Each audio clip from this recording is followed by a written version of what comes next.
My indoor garden just got invaded by supermarket basil, and honestly, I'm loving it. If you've ever bought fresh herbs from the supermarket, brought them home feeling like a proud gardener, and then watched them mysteriously wilt and die in just a few days, guess what? It's not your fault. Seriously. Today, I'm gonna pull back the curtain on why this happens, how supermarkets intentionally design these herbs to fail after you buy them. And most importantly, I'll walk you through a step-by-step rescue mission that will turn those fragile trays into an endless supply of thriving basil and Thai sweet basil. I'll show you how to save both varieties, as they share similar characteristics but have their own unique traits. Let's get into it. Here's the truth. You think you bought a healthy plant, but actually, most supermarket herbs are microgreens, or overcrowded seedlings, tiny crowded shoots forced to look tall and lush just long enough to sell. But so, they're grown dense, pumped with CO2, and blasted with stretch lights to make them tall and pretty. That process, it makes them weak and brittle. Once you bring them home, they collapse. Yep, it's a design. Not bad luck, not your fault. Here are the 4 supermarket secrets in plain words. They sell microgreen-style seedlings meant to be eaten immediately, not grown long-term. The roots are tangled in a dense mess, competing for oxygen and nutrients, so only a few survive once separated. High CO2 and designed lighting cause legginess, tall, skinny stems with no strength.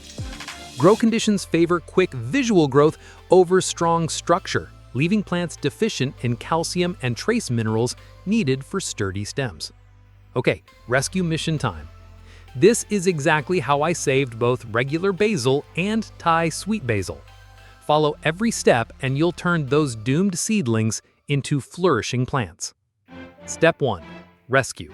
Gentle but thorough. The key step is separating each seedling. Their tangled roots need to be carefully pulled apart or they'll compete for resources and die. Carefully take the seedlings out of their rock wall. Don't yank. Use scissors, tweezers, or gently slide them out with your hand. I prefer hands, they're gentle and flexible. But so, if you're sensitive or allergic to rock wool dust, put on disposable gloves. Fill a container with room temperature water and gently rinse the growing medium until you can see the roots clearly. Soak the root clumps in water to make them easier to untangle. Once separated, organize them by size on a clean tray. Step 2. Rehab. Real nutrition and a calm new home. Put each seedling into fresh, oxygenated nutrient solution, not plain tap water. Use a balanced hydroponic nutrient, like MasterBlend or similar, with calcium and magnesium. These trace elements build strong cell walls and prevent brittle stems. Aim for pH between 5.5 and 6.5 if you can test it. Mine runs 7 to 8 and still works fine, so don't stress it. Keep nutrient strength modest for young seedlings, around 500 to 1000 ppm. Don't overwhelm them. Make sure roots are submerged, but crowns stay dry. Step 3. Oxygen, the invisible booster. Roots need dissolved oxygen more than anything right now. Add a small Venturi oxygen injector or aquarium air stone to your reservoir. But so, most commercial injectors are huge and made for big tanks. I designed a compact Venturi injector specifically for small indoor growers like us. It's in testing and will be for sale soon. More oxygen speeds recovery and root growth. Keep water cool but not cold. Cooler water holds more oxygen. If water's stagnant and oxygen poor, your cuttings will struggle. Step 4. Support and patience. These seedlings just went through transplant shock. Think moving countries overnight. Support them physically. In our FreeBonde hydroponic system, every planting slot has a handy small hole, not only for labels, but perfect for these support sticks. Think of them as crutches for your new plants. Thin bamboo sticks, toothpicks, or the little support pins you insert into the planting holes will prop up fragile stems. Keep environment stable, steady temperature and humidity, and no rough handling. In about 3 days, you'll see stems firm up and leaves perk. Trust me, the MasterBlend nutrient makes a big difference. Just 3 days ago, a light touch would snap these stems. Now, I can gently flick them with my hand and they hold strong. Step 5. Propagate like a pro. Turn one plant into many. Although we've rescued these seedlings, they are still leggy, not ideal for growing as is. The best move is propagation via cuttings. This fixes legginess and gets you more plants. Once seedlings look strong and healthy, take cuttings. Unlike traditional advice to cut below a node, I actually cut above the node. Basil is incredibly resilient. It doesn't require a cutting below the node to root successfully. Here's how I do it. I cut a single node along with about 5 centimeters of stem below that node. This way, the cutting still easily grows roots and develops into a new plant. I usually cut each plant into 2 to 4 cuttings. Each becomes a new basil. Remove large leaves, leaving only small growing tips. Less leaf area means less stress.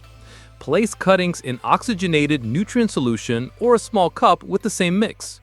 You can add rooting powder for better success, but it's not necessary if oxygen and nutrients are good. Keep cuttings in bright, indirect light and steady temps.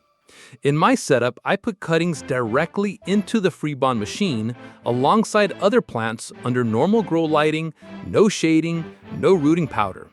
In 7 to 14 days, tiny root hairs appear. Thanks to FreeBonde's special semi-transparent reservoir, you can watch roots grow without disturbing plants. It's both beautiful and practical. Once roots show, pop them into their new slots. Step 6. Maintain and harvest. After roots form, treat like proper hydroponic basil.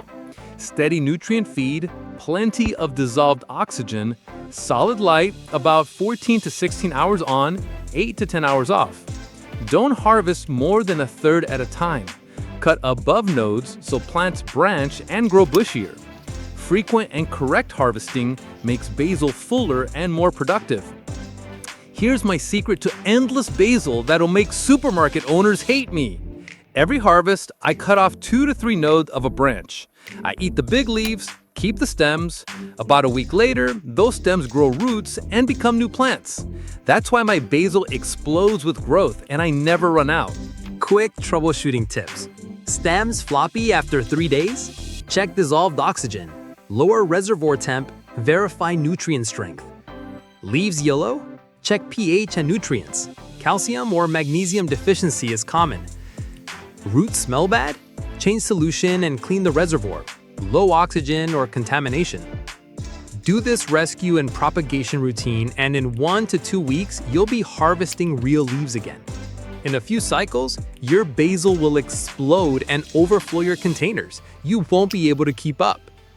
My house? Totally taken over. Look, here, all basil. My home's been invaded. Restaurants might be stingy with leaves, but I pile them generously on every pizza. So fragrant. Too much basil? No worries. I'll teach you how to make pesto with these fresh herbs in a future video. It's delicious and healthy and stores well. Make sure to subscribe so you don't miss it. If you want to stop buying herbs and start growing forever, the FreeBonde hydroponic system makes it simple.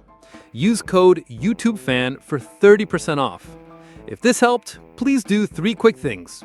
Like the video, subscribe for more rescue hacks, and tell me in the comments, what plant should I rescue next? Rosemary, thyme, sage?